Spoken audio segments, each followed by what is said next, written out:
Ini pintar sekali Bapak Ibu. Pintar memoles suatu keburukan seolah kebaikan. Ngapunten nggih, di satu sisi saya senang dengan adanya demo-demo karena tidak ada cara lain, musyawarah juga dihapusi. Jadi kadang perlu demo, tapi asal jangan kelewatan, karena ada demo yang kelewatan Bu. Mogok makan misalnya, itu kan Islam tidak mengajarkan. Nah, pengen orang makan ya poso, nah poso ada ajarannya, tapi nek mogok makan, ini mati kabeh ngirit.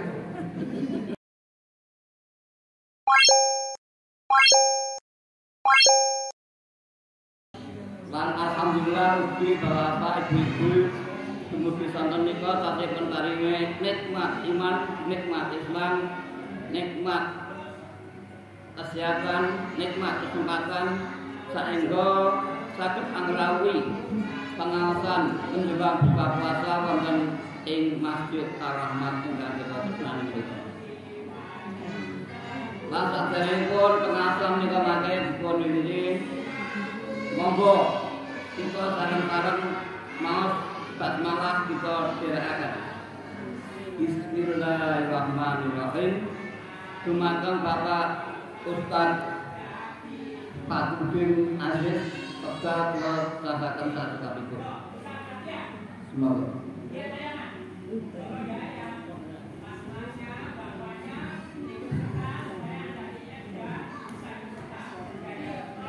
Assalamualaikum warahmatullahi wabarakatuh.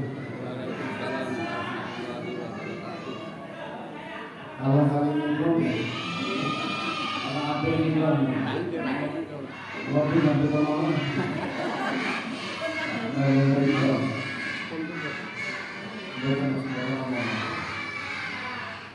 Sampai malam.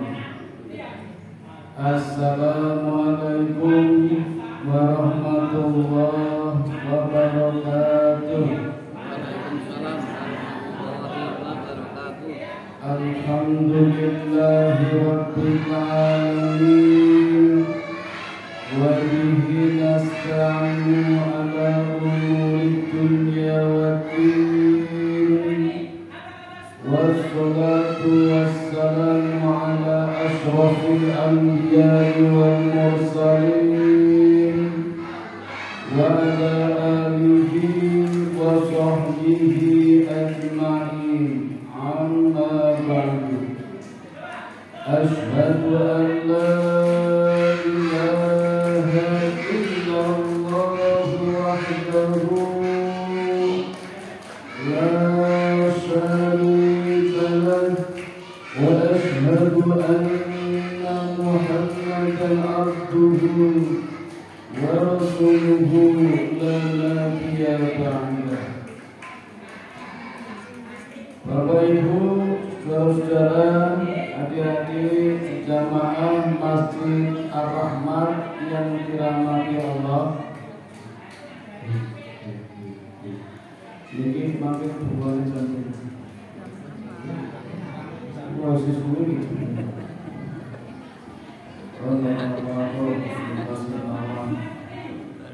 Bapak Ibu, mari kita awali pengajian sore ini, pengajian jelang berbuka dengan mendoakan saudara-saudara kita. Di antaranya ada saudara kita yang tengah dirawat di rumah sakit PKU Muhammadiyah. Garwanipun takmir masjid Bapak Muhammadiyah. Asmanipun Bilya. Mari kita sama-sama kirim surat Al-Fatihah. A'udzu billahi minasy syaithanir rajim. Bismillahirrahmanirrahim. Alhamdulillahi rabbil alamin. Ar-Rahmanir Rahim. Maliki yaumiddin. Iyyaka na'budu وإياك نستعين اهدنا الصراط المستقيم صراط الذين أنعمت عليهم غير المغضوب عليهم ولا الضالين آمين. Matur nuwun saudara kabehnya, mudah-mudahan kiriman panjenengan mujarab dapat mengembalikan kesehatannya, segera diangkat penyakitnya, disembuhkan kembali kesehatannya, dan panjenengan sedaya yang mendoakan juga bertambah sehat, keluarganya sehat, istrinya sehat, suaminya sehat, orang tuanya sehat, putra putrinya juga sehat. Amin ya rabbal alamin.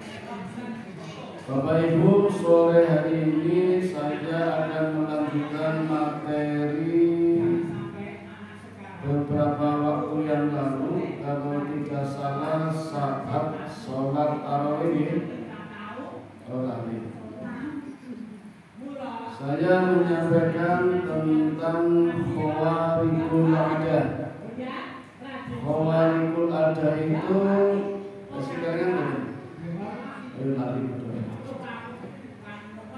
kejadian di luar kebiasaan. Ragamnya banyak. Kalau kejadian ini dialami oleh Nabi, namanya mukjizat. Kalau dialami oleh wali, namanya karomah.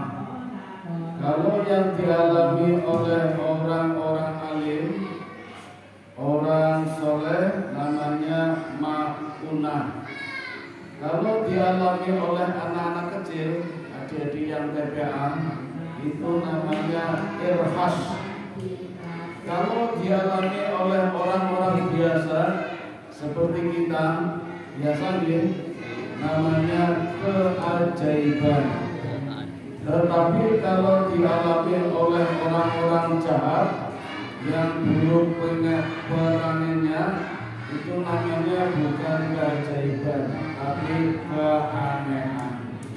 Itu macam-macam dari khawarikul adah.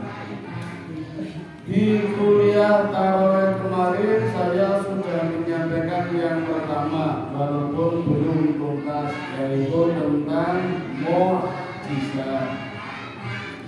Mukjizat secara garis besar ada dua, Pak. Mukjizat karunia, mukjizat karunia. Mukjizat karunia berhubungan dengan kejadian alam, peristiwa, tragedi, fenomena, dan macam-macam. Kalau mukjizat kauniyah berkenaan dengan Al-Quran. Jadi Al-Quran itu sendiri juga mukjizat, bahkan mukjizat terbesar. Kemarin sudah saya sampaikan, Quran yang jumlah ayatnya 6.666 ayat, ayat demi ayatnya juga mukjizat. Di mana letak kemukjizatannya? Pada pengabarannya. Kabar yang disampaikan oleh Allah tadinya Nabi tidak tahu. Gaib, itulah mukjizat.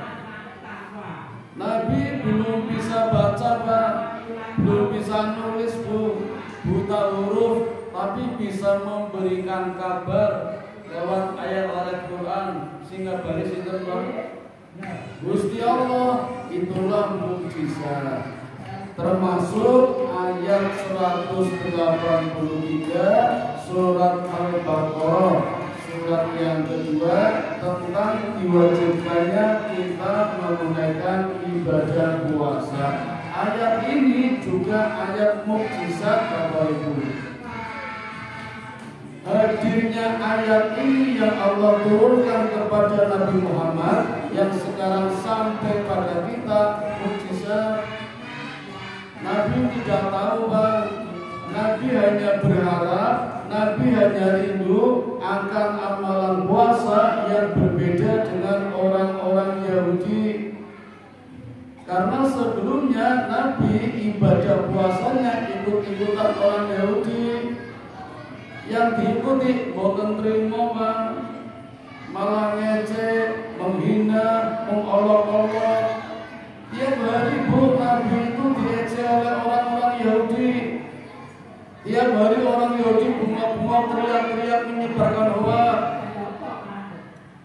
Muhammad tidak punya agama, Islam tidak punya ajaran, Quran cuma karangan Muhammad, cuma nyuplik dari Injil, nyuplik dari Taurat, ibadahnya ikut-ikutan orang Yahudi, puasanya juga ikut-ikutan orang Yahudi. Tiap hari gitu Pak, Nabi dihina. Maka Nabi ingin rindu akan amalan puasa yang berbeda dengan orang Yahudi. 2 bulan sebelumnya Pak, Nabi sudah berangan-angan di bulan Rajab. Sampai Nabi mengatakan di dalam hadis yang diriwayatkan oleh Imam Bukhari, bulan Rajab adalah bulannya Allah. Bulan Syaban adalah bulanku, dan bulan Ramadan adalah bulan umatku. Jadi bulan Ramadan sekarang Bapak Ibu yang sekarang memasuki hari berapa? 3 ya? Berarti botolnya kurang di rumah. Masih sendiri. Sabar. Sabar ya. Urusan lesu emosi, makanya tidak batal puasanya. Anak-anaknya belum dapat makan siang gratis, wong tuanya roti PHK. Golek gas angin, pertama dioplos, Indonesia gelap. Percaya deh, waktu dipateni lampunya pakai gelap. Waktu saya emosi, sabar. Jadi bulan Ramadan bulannya kita, saatnya kita berpesta, pesta amal, amal ibadah, mulai dari tarawih, tadarus, sholat subuh, takjilan, ini saatnya kita berpesta. Tapi bukan pesta miras, bukan pesta zina, pesta seks dan sebagainya, bukan. Namun dibilang pesta amal ibadah di bulan Ramadan. Di hadis yang lain yang diriwayatkan oleh Bukhari, sejak bulan Rajab Nabi kita Muhammad senantiasa berdoa. Apa doanya? Monggo ikutin ya. Allahumma barik lana fi Rajab wa Sya'ban wa balikna Ramadan.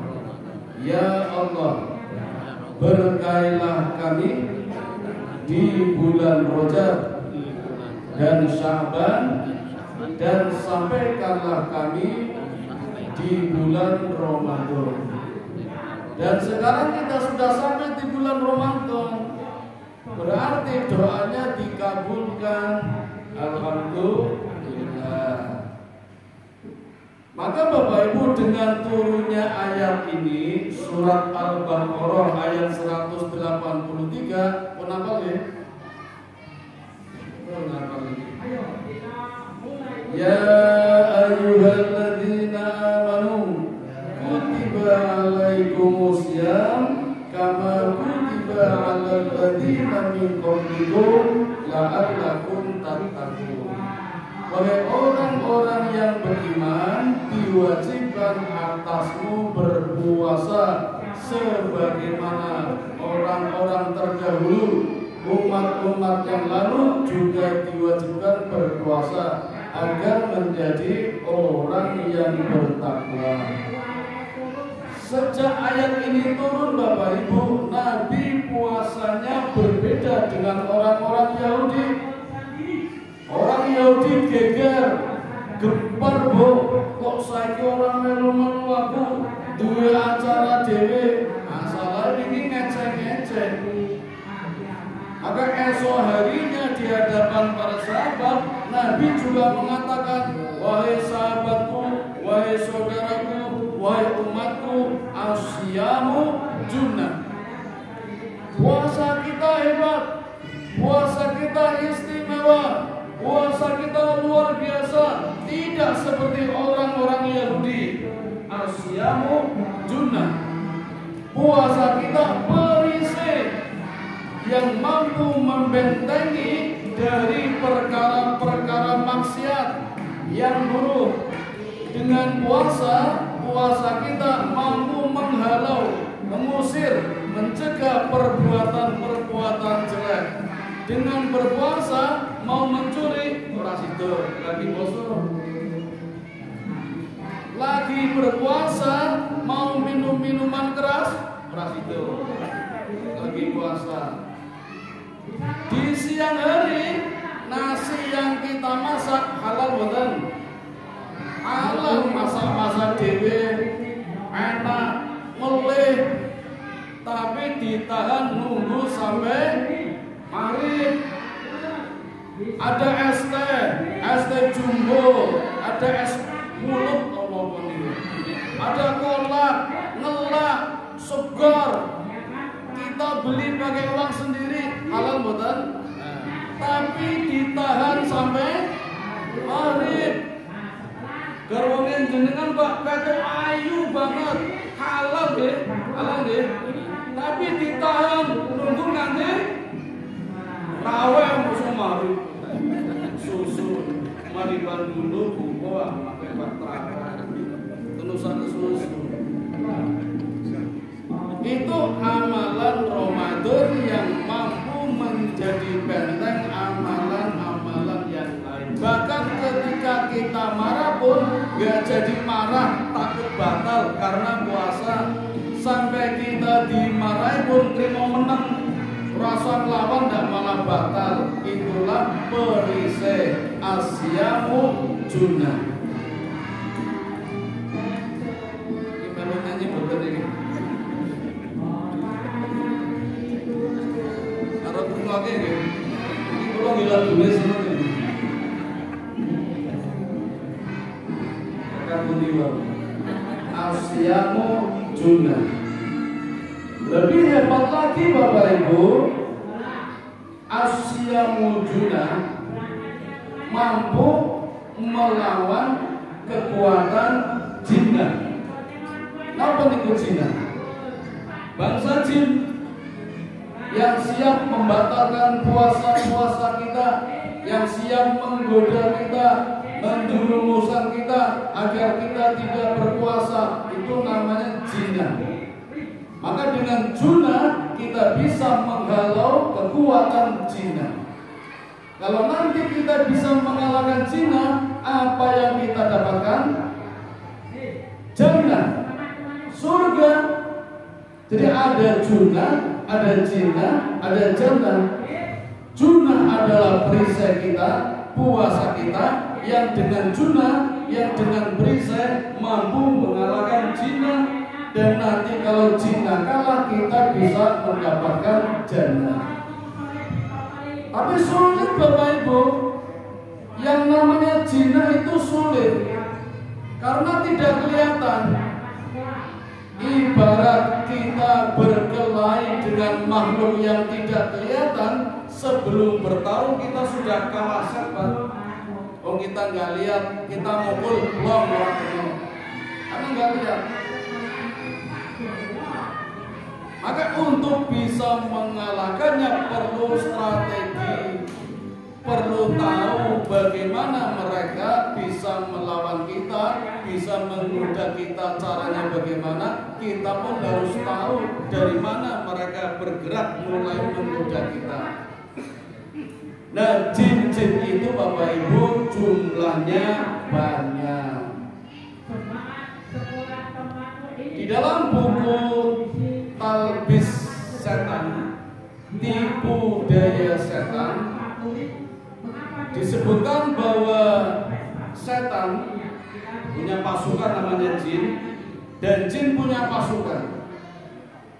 Ada 5 pasukan, pasukan jin, jinah ya, jinah ada 5 pasukan, yang masing-masing pasukan dipimpin oleh jenderal, jenderal setan, jenderal jin. Ini punya jenderal, punya pimpinan, punya ketua, ketua takmir, tapi takmir jin. Yang pertama namanya Saber. Apa Pak? Saber. Saber. Saber. Simbah dulu bilangnya setan kober. Ini ngomongnya angkat saber, tadi ngomongnya kober. Saber, saber nyawa. Setan atau jin saber ini Bapak Ibu pekerjaannya selalu menggoda manusia, mendatangkan musibah, menghadirkan bencana. Jadi bencana-bencana alam yang terjadi di negeri ini tidak luput dari ulah bangsa jin yang namanya saber. Gempa bumi, tanah longsor, tsunami itu juga perbuatan bangsa jin yang dipimpin oleh saber. Melibatkan manusia. Kenapa sih bisa banjir? Karena hutannya gundul.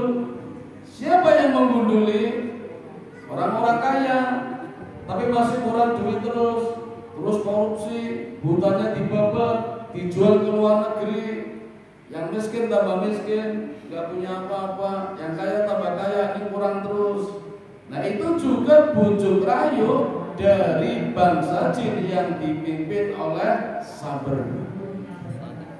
Ini pintar sekali Bapak Ibu, pintar memoles suatu keburukan seolah kebaikan. Ngapunten nggih, di satu sisi saya senang dengan adanya demo-demo karena tidak ada cara lain, musyawarah juga dihapusi. Jadi kadang perlu demo, tapi asal jangan kelewatan, karena ada demo yang kelewatan Bu. Mogok makan misalnya, itu kan Islam tidak mengajarkan. Nah, pengen orang makan ya poso, nah, poso ada ajarannya, tapi kan mogok makan, ini mati kabeh ngirit. Nah, orang mati nambah penyakit. Demonya lempar-lemparan botol, mecahi kaca, tiang listrik ditekuk-tekuk, tembok dicoret-coret, nah itu yang nggak boleh. Nah itu juga ulah dari saber. Kelihatannya bagus, menegakkan keadilan, menyampaikan kebenaran, tapi caranya salah. Buat orang usil tangannya, melaku karo metik pite tonggone, iki kok dimulai saber. Ini ngarep omah kula nandur binahong, ngerti binahong ya? Ning ngarep omah ora tak begeri, dadi sapa sing liwat iso metil. Kadang pun medel sakarung nembe ngomong, Pak Asis kula nyuwun binahonge sing pun dipethili sakarung. Oh ya wis, aku dipethili kok. Mosok dilarang, ya monggo. Jadi kuali kudune ngomong dulu nembe medel to, Pak. Iku medel riyen atau sakarung nembe ngomong. Oh ya wis, maafin aja enggak apa-apa, mungkin binahong ora apa-apa. Tapi itu perilaku sabar, tangannya usil, medel-medel, tonggone ditunggone dipethil. Nandur kelompok dipethili barang ini jenenge usir. Niku ulae sabar. Termasuk nyoret-nyoret tembok. Mohon maaf nih, pemuda-pemuda sekarang, anak-anak remaja itu kebanyakan juga tangannya usir. Ngapunten iki. Di satu sisi saya senang karena orang-orang seperti ini, para remaja sedang mencari jati diri, tapi kadang caranya keliru. Tembok sudah bagus dicat malah dicoret-coret lagi pakai pilok, ditulis nama-nama geng. Apa itu nama gengnya itu? Joksin, betul Joksin lalu. Pojok bensin, Joko Karyan. Yang pertama dulu kan itu, terus ganti Joko Sinding. Wonten Mas Joko wonten. Laputa, laki-laki putus cinta. Mapendos, manusia penuh dosa. Kok ngakoni iki? Birajab, Radio Rajab, Bosedo, bocah seneng dolan. Kata kan itu. Wonten malih sing teng Kulon Progo niku. Gayane nganggo bahasa Belanda. Nama gengnya nama niku Ndasmu. Ndasmu niku. Sekarang lagi viral. Kalau sing wani nyekel gitu. Riyen zamannya Ustaz Miftah. Rame saniki ana sing nggunakake Ndasmu biasa mah. Ora dicekel karo sing wani nyekel. Dan masih banyak itu. Ada PGR, XYZ, Kisro, Sosone, Zuhur, Cacat, pokoknya banget nama-nama band. Jadi dari apa nih? Rahmat lah. Kalau cuma mencari jati diri nggak apa-apa Bu. Tapi yang namanya yang baik nih. Namanya yang baik. Kalau nama-nama yang kurang baik, ngapunten Nabi kita nggak suka. Nabi kita Bu punya pengalaman memberikan nama-nama yang baik. Dalam sejarah sekitar 28 nama orang yang diganti oleh Nabi menjadi nama yang baik. Karena tadinya namanya jelek, Nabi nggak suka. Termasuk kota Madinah dulu namanya Yasrib. Yasrib artinya apa Bu? Virus Corona. Maka diganti Nabi menjadi Madinatul Munawwarah, kota yang terang benderang, berkah. Maka kalau kita ada nama-nama buruk, nama-nama negatif, sebaiknya diganti. Mie setan, es pocong, es gendro, ada yang orang ya? Laris ya laris tapi nggak berkah. Apakah nama-nama setan? Orang diganti es Jibril kan teman. Apa Mikail teman. Malik seperti ini kan. Jadi jenengan Bapak Ibu kalau punya nama-nama yang sekiranya negatif mendingan diganti saja. Ini ulahnya pasukan jin yang dipimpin oleh jenderalnya bernama Khabar. Pasukan yang kedua dipimpin oleh jenderal jin yang bernama Akwar. Sinten Pak? Akwar, sanes Anwar. Benten Akwar. Akwar. Jin setan ini perbuatannya suka mengajak manusia untuk berbuat zina, menghembus-hembuskan hawa nafsu.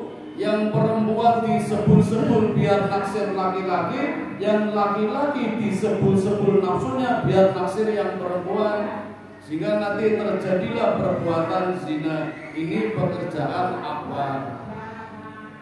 Dan sekarang tambah mengerikan Bapak Ibu, sudah berani di tempat-tempat yang ramai, di depan mall, di Malioboro, lewat bersama, berjalan rangkulan, cekel-cekelan, padahal bukan mukminnya. Nanti lama-lama malah copot-copotan. Naudzubillah min dzalik. Serasa dunia milik berdua, liane apa? Caleng. Aduh cuek kok. Numpak motor dingaten Pak, ketoke boncengan itu bukan suami istri. Lanang wedok ngobrol cekel-cekelan ganggu sinen buri to. Burine arep kanan bingung, arep kiri bingung, turune ngarepe nyantai itu loh. Katanya dunia milik berdua. Ngeri banget ini. Di Semarang Bapak Ibu, tingkat perceraian tinggi. Perkaranya sepele. Dari data statistik hal-hal yang membuat perceraian yang paling besar adalah jagong manten. Padahal ketika kita jagong manten sing kan sudah berkeluarga tau Bu. Tapi itu data tertinggi penyebab perselingkuhan. Aneh toh? Berarti pas jagong manten teko neng kono nyumbang karo delok-delokan, karo ngincer ketemu kanca lawas, reuni njaluk nomor janjian. Pasangannya orang dijak ketemu dhewe dadi perselingkuhan. Itu di Semarang Bu, 80% perceraian gara-gara jagong manten. Pripun nek wonten jagong manten ora sateko teko ya salah tundang ora teko. Yang model brik-brikan nggih wonten, riyen wonten brik-brikan nggih. Saniki nganggo HP, WA-an, reuni. Dulu pakai apa itu? SLJ yang pakai KBU. Zamannya waktu Bang. Kan ada tuh tulisan LJJ, SLJJ, selingkuh jarak jauh. Ada yang SLJ, selingkuh J. Dan sekarang jadi kebanggaan, helm-helm aja ditulisi Pak. Helm ditulisi, selingkuh is the best.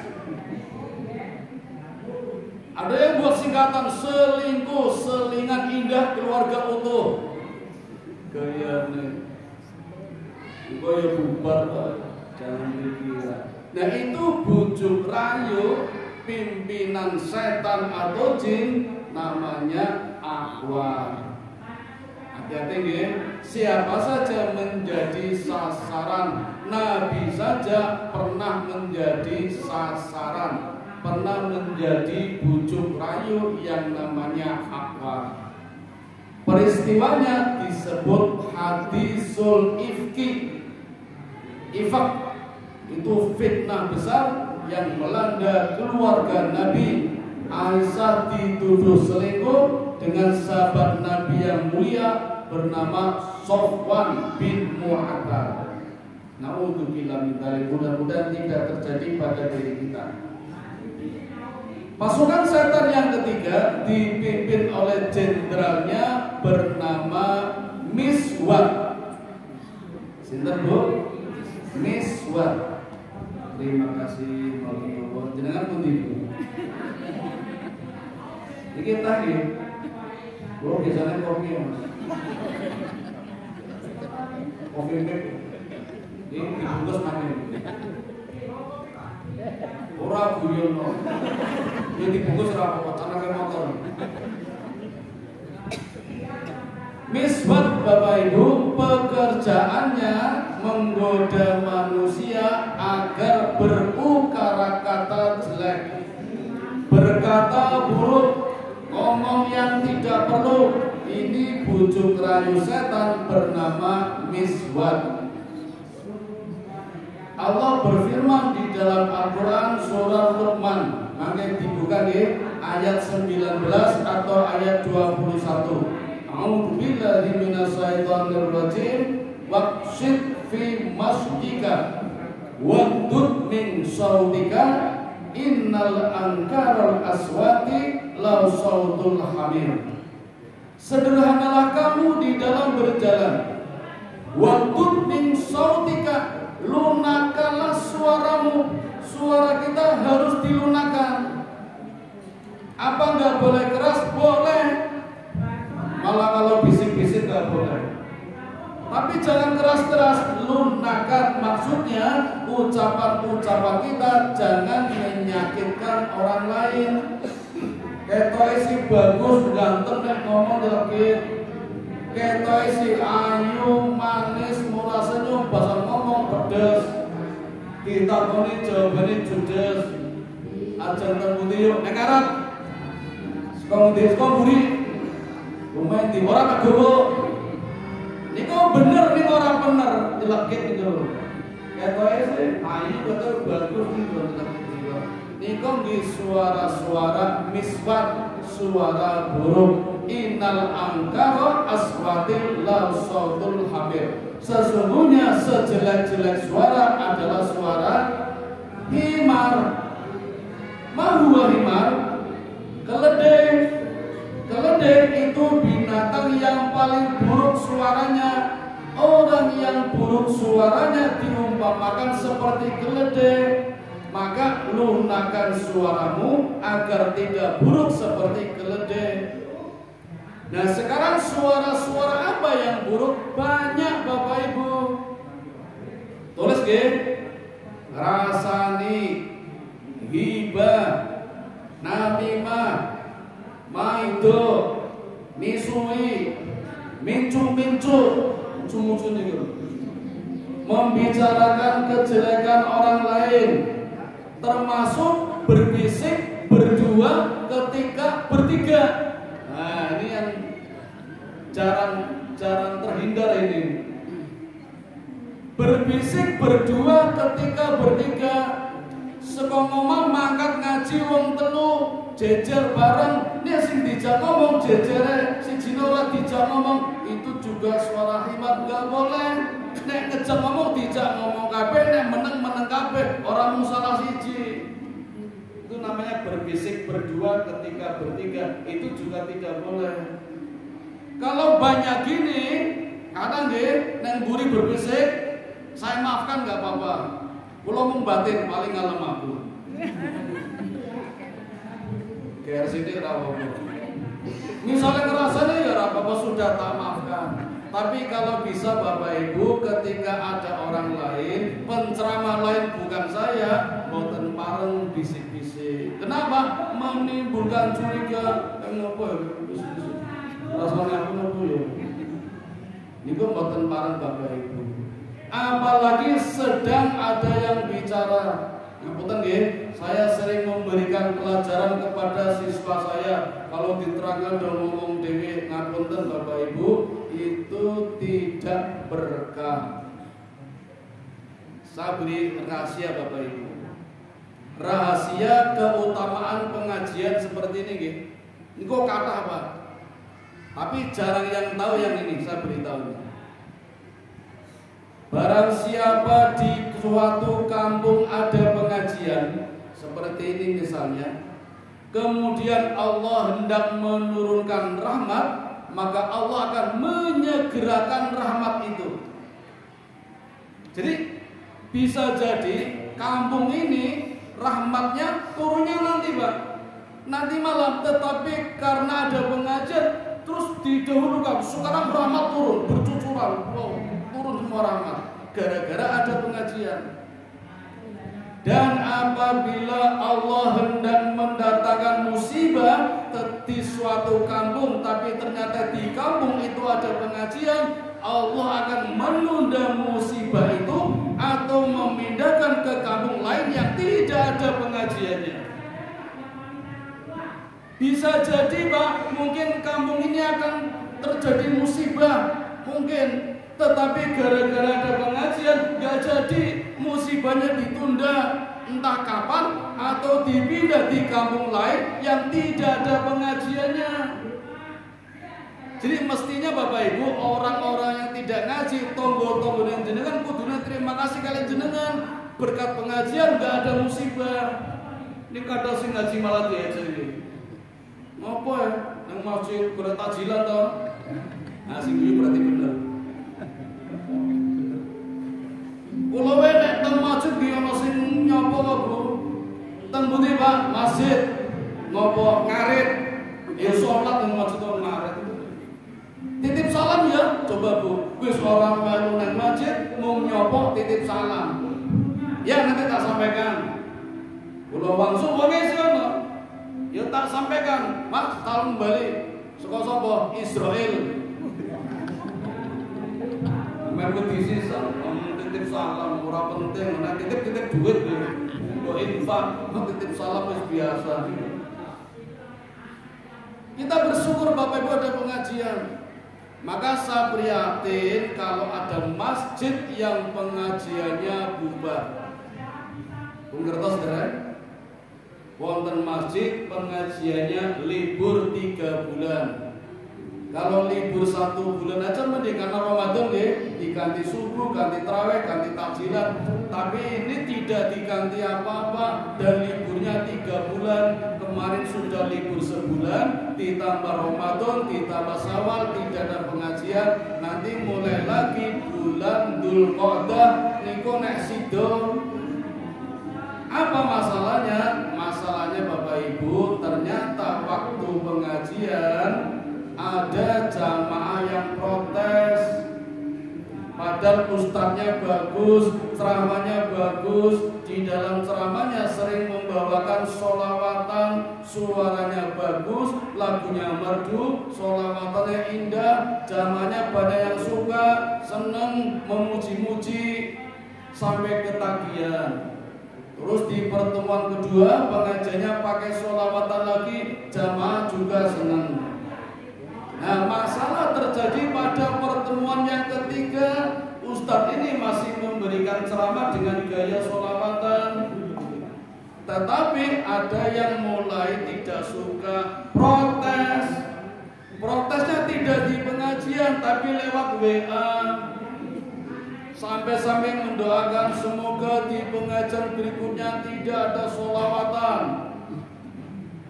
Akhirnya Ustadz ini pada pertemuan yang keempat, ceramahnya sudah tidak seperti biasa, agak khawatir, cemas, was-was. Yang biasanya ceramahnya 1 jam, baru setengah jam berhenti karena nggak enak diprotes, walaupun protesnya lewat WA.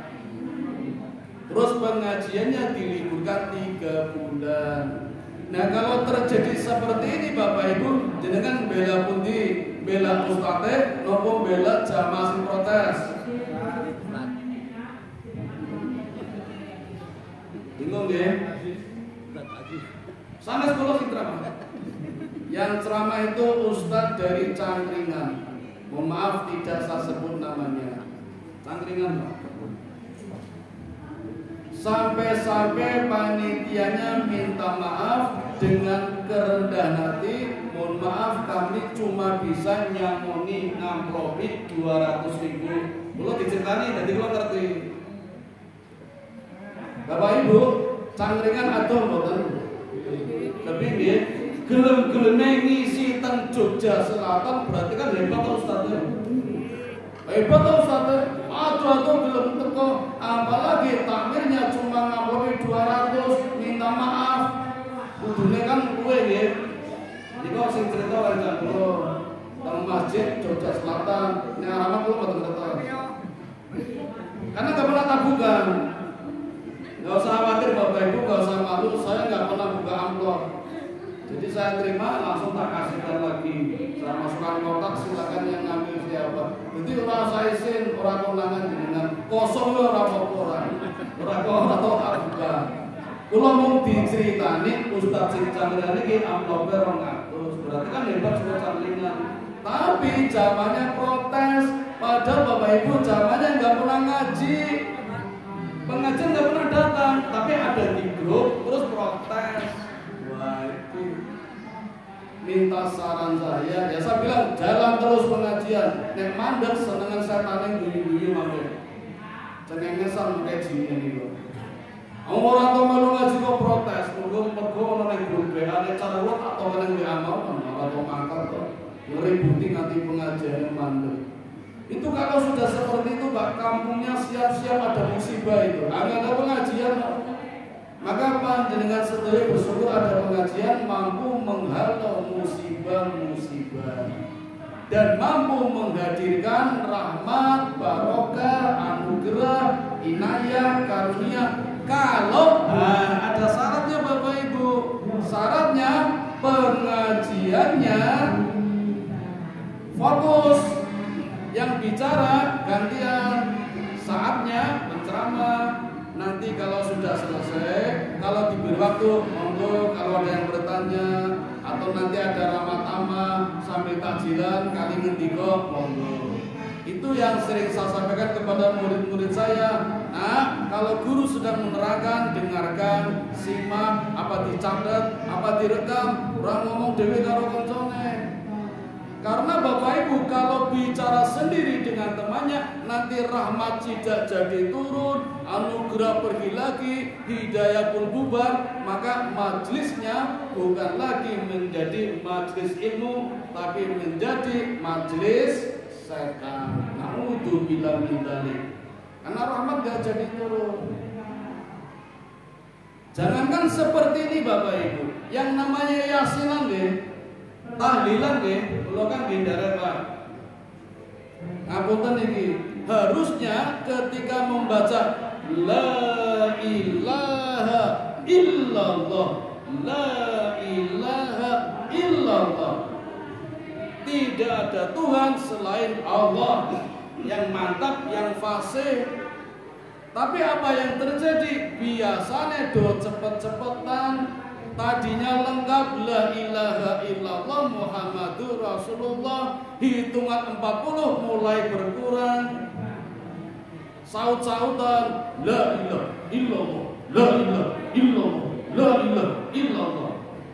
Hitungan ke-60 disingkat malih. La ilaha illallah, illallah, illallah, illallah. Hitungan 80 korupsi malih. Allah. Hitungan 100 sekali. Itu sudah bukan tahlil lagi Bapak Ibu. Itu mantra-mantra setan. Yang tadinya yang hadir malaikat, begitu ganti mantra, malaikatnya pergi, yang datang jin. Tahu ya, hebat tahlilan yasinan, tapi yang hadir jin. Jangan dikira seolah-olah kena magic. Saya sering pak kena magic. Jadi yasinan kalau malah turu, kena sihir malah turu. Tangi-tangi pas nyenggol wedang panas, tangi wedangnya panas. Diubek biar padang. Oh jebul pun rampung tahlil. Sekedar saya pernah dapat undangan tahlil Bang.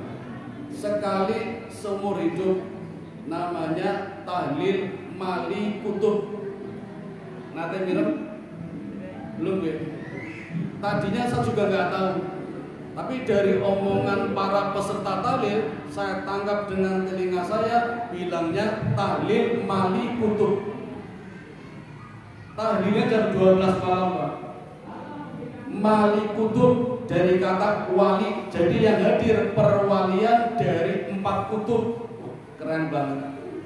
Saya dapat undangan ketika saya tinggal di Sosro Kusuman. Ada tetangga bangun rumah, ajeng pasang cakaraya, ngadakan tahlil, namanya tahlil Mali Kutub.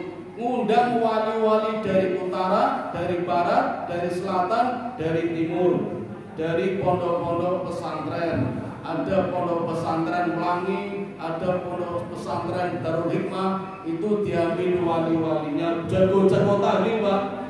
Jadi sebelum tahlil dimulai doa pamer cerita, saya pernah tahlil di atas pohon kelapa. Gaya banget itu. Boleh orang makan itu. Lah yang tuan rumah mana walinya? Yang kota mana, yang Jogja? Gak ada walinya. Undang saya dijadikan wali Bu. Pada tahun 1994 saya pertama kali masuk Jogja. Saya asli Tegal, dan kalau nggak ada tahlil Bu, masuk Jogja ada tahlil, sekali tahlil namanya tahlil Mali Kutub. Kulo kan melu mewakili Yogyakarta sebagai wali. Wah keren tak? Atau melu tahlil dari wali mewakili kota, menyambut tamu wali Kulon Progo, wali Bantul, wali Sleman, wali Wonosari, yang gaya banget Kulon. Bacaannya luar biasa Pak. Ya seperti tahlil pada umumnya, tapi jumlahnya ribuan. Biasanya subhanallah 33, 3.000 Pak. Alhamdulillah 33, 3.000. Allahu Akbar 33, 3.000. La ilaha illallah Muhammadur Rasulullah biasanya 100, 10.000. Yasin biasanya pingpisan ping 100. Hitungannya orang bertasbih kan nganggo jagung. Jadi tiap orang di depannya ada jagung 100. Ngono Yasin siji pindah ke jagungnya, Yasin rampung pindah ke. Yo suwi banget nih Kang. Kulo mboten kulino malu tahlil, pertama kali tahlil seperti itu, kulo kena sihir. Jadi pas tahlil kena magic, saya tidur. Tangi-tangi jam 3 subuh. Di depan saya ada bejana mangkok beling. Niku isine kembang 7 rupa, ono melati, mawar, kenanga. Kulo rado ngomong apa niku lho? Kan saya nggak pernah ikut tahlil. Pertama kali ikut langsung tahlil Mali Kutub, dan saya orang pertama yang duduk di pinggir, yang di depannya ada bejana berisi air 7 kembang 7 rupa. Kon ngopo kulo mboten dong. Mergo kulo ngantuk tangi turu tak lora Bu. Ora adem tak lora. Wis ta? Kulo meneng mawon dijawil, Pak geser, tak geser, bejanane mangkowe, jebul apa pung do sebul, mumpung disebul, kula nggo raup dhewe, isin boten, isin, ini kula ngampet isin, salah ngundang kula, kula wali dadi wali, ngantosan iki boten diundang malih kula, alhamdulillah, radok salah ngundang kula, niki kula boten seneng Bu. Kula mboten seneng dilalap bar tali kula weruh. Sing bangun omane kok mbuh nyekel napa nika dibuntel. Kain putih dipendem niku. Cara apa niku? Kula mboten seneng. Pun niku cerita tahlil-tahlil yang mestinya dihadiri oleh malaikat, tetapi karena bacaannya keliru berubah menjadi mantra, malaikatnya pergi gantinya jin.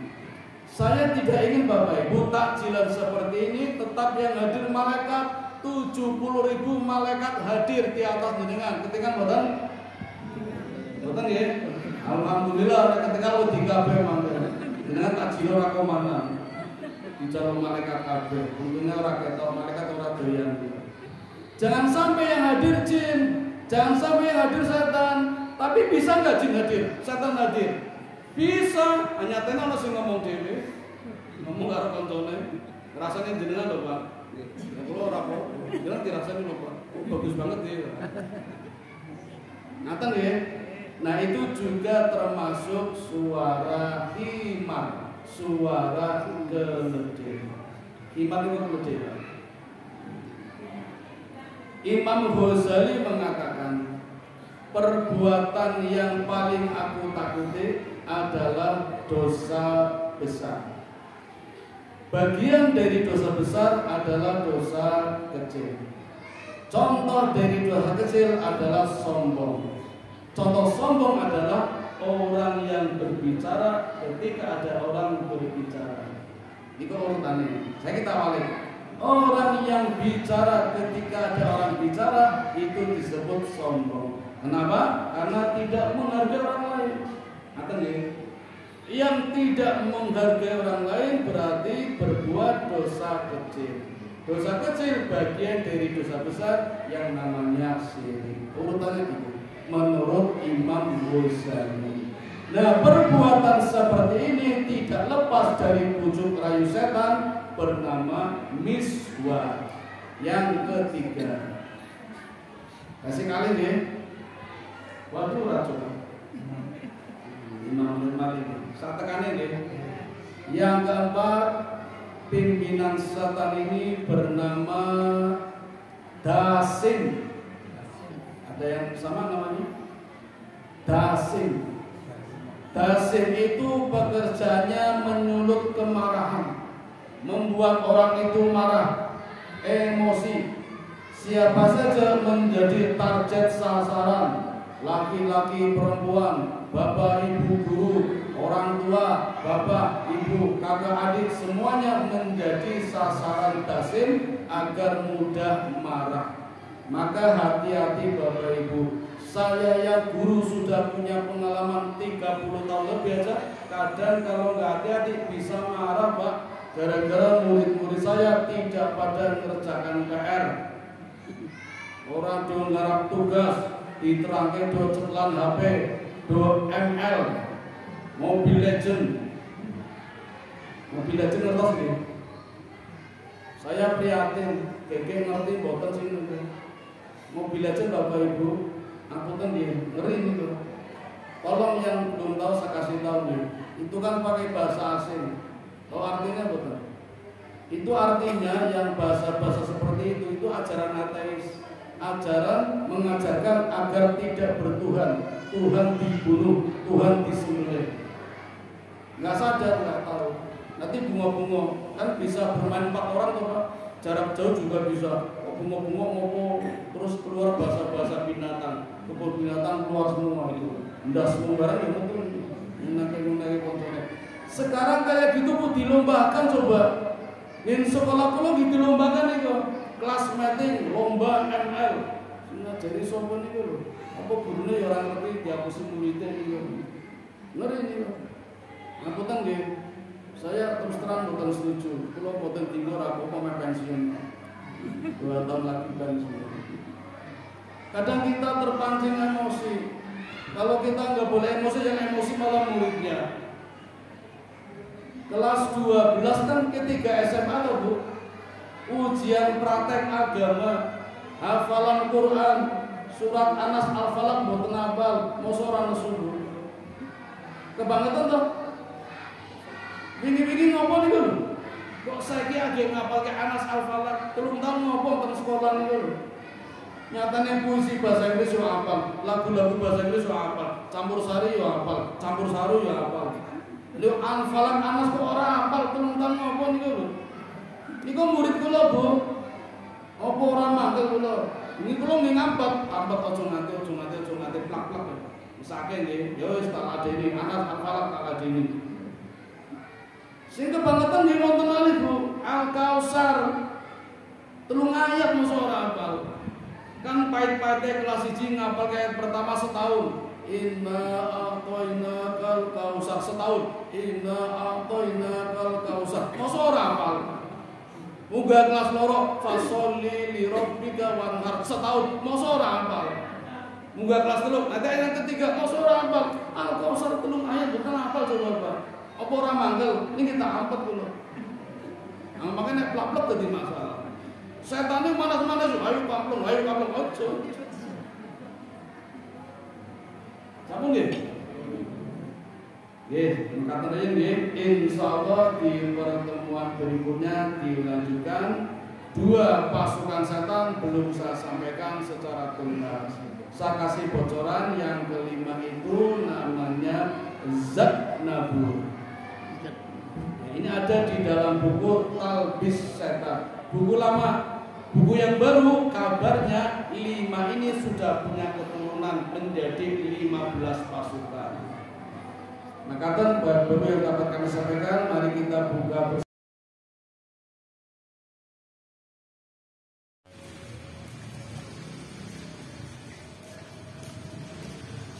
Allahu Akbar.